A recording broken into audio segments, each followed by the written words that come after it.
are as rare as lawyers. I was able to find a young performer, and she gave me a few suggestions, and she told me to get into character right away as quickly as possible. And then she said something offhanded, which I haven't figured out yet. She said, go out there and break a feather, whatever that would mean, but I'll try and do that. So let me slip into another character. One other thing I have to tell you, I'm the fellow that watched over Bob since his conception, and I will watch over him throughout eternity. And I've been with him almost every moment. But there were some moments before he passed away where I came to Paradise to prepare a place for him. So I missed some things. So I asked the recording angel if he would give me a copy of this transcript of his life. So if you see me referring to parts Bob's soliloquy, it's because I wasn't present at the moment that he was sharing them. So let us begin. Welcome again now to Dr. Bob's Dream. Oh yeah, how's my health? Well, not too good. The cancer has started to develop into my throat. Soon I won't be able to talk at all, but I'm delighted that I have this opportunity to talk to you. It's a dream come true. I remember Phil Quinn. He was a good friend, and I found out over the years from colleagues that he went on to become a good doctor and a great teacher. You're lucky to be under his care. He knew me for a drunk long before I did. There weren't that many fellows in Rush in the mental health racket.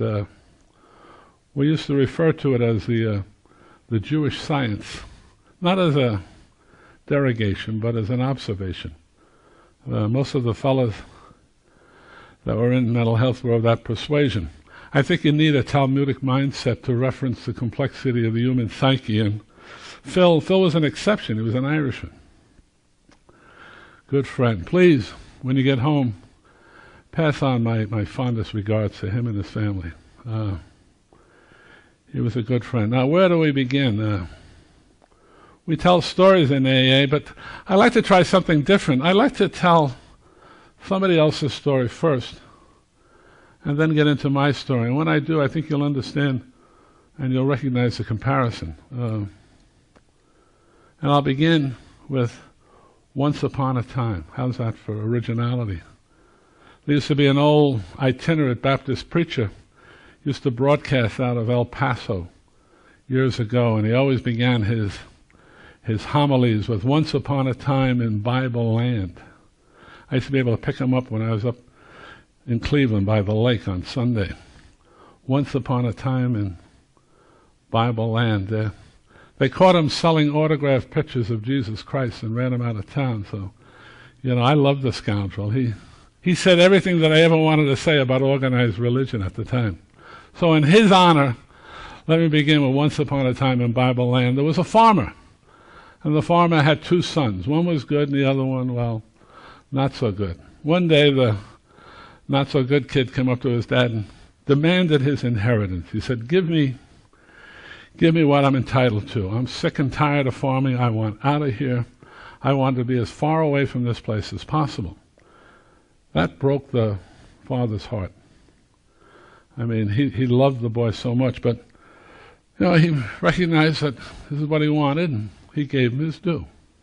And the boy left, and he went to a far-off place where, in a very short period of time, I don't know, it was wine or fast women or slow chariots, he lost it all, went broke, went bad broke, in a part of the world that was really going broke due to plague and locusts and famine and all that good Bible stuff. But anyway, it was dire straits indeed for our young man, because he was unemployable. Nobody would give him a job. Finally, he landed a position as a swineherder, taking care of pigs, of all things, And what he was given to eat was what the pigs wouldn't eat.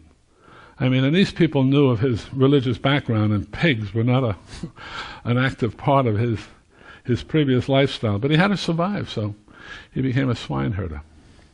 And then one day, in a moment of clarity, or grace, or early sobriety, I don't know, he came to the realization that the servants that worked for his father had a lot easier than he did, as he was having. And he said, if I go home and I beg my dad's forgiveness, maybe he'll give me a job on his farm, And he knew for a fact that there wouldn't be any pigs around the place. No, indeed. So he packed up whatever he had belonging to him, and he headed home. Now, the day of his arrival, his dad happened to be out on the front porch looking out over his land and his values and his servants, whatever he was doing, but he was out in the front porch. It was early morning, and it was a father that recognized his son way off in the distance. Knew him immediately. But he waited to make sure that he was indeed headed home. And when the boy turned into the road leading up to the big house, well, you know what he did, and this is a lovely part of the story. He didn't wait for the son to come up and prostrate himself before him and beg forgiveness and eat humble pie. The dad leapt from the porch and ran to his son, meeting him more than halfway, embracing him, covering him with kisses and hugs, and shouting out with joy for the servants to come, to bring clean clothes and rings for his fingers and bells for his toes. And he shouted out to one of the servants, "Kill the fatted calf. Let's have a feast. My son, who I thought was dead, is alive. My son has come home to his father." Now, the master could have ended the story right there, and for its time, that was revolutionary, absolutely revolutionary. But he had one more lesson to teach, and that was regarding the good son, who, when his brother arrived, was still out in the field tending to the laborers and whatever he had to do as an overseer.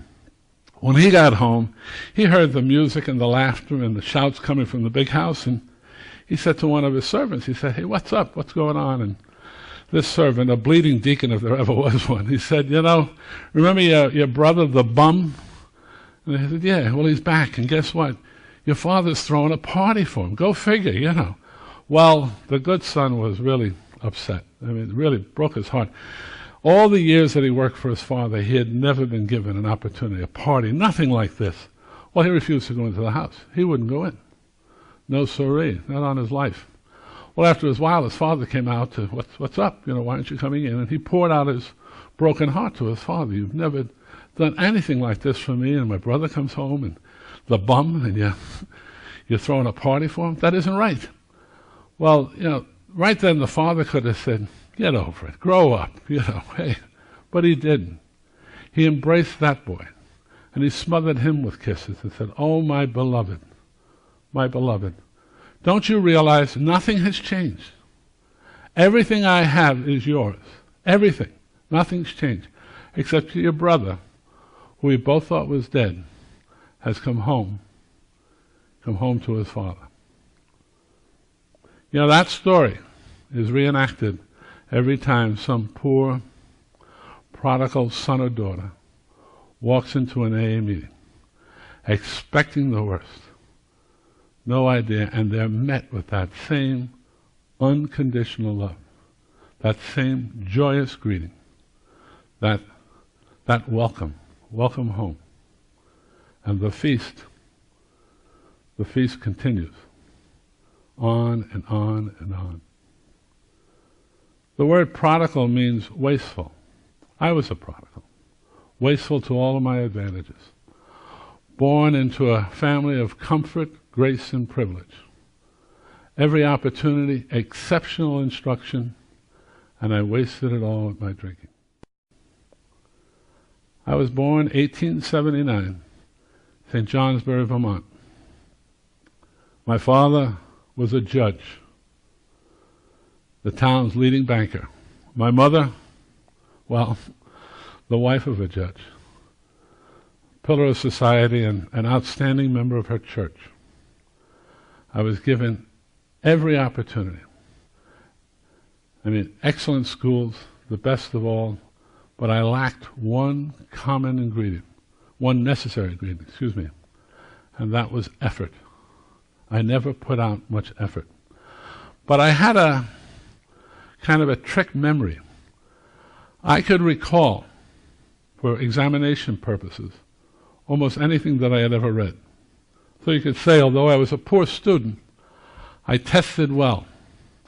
I had an older foster sister, so in a sense I was raised as an only child. My mother had some queer ideas about child rearing. One of them, she used to travel to Europe, mostly England, every summer, leaving her small family behind. She had a lot of friends over there. She began to pick up some European ideas, and one in particular that was laid on me was the fact that children after 5 should not only not be seen but heard, and I was put to bed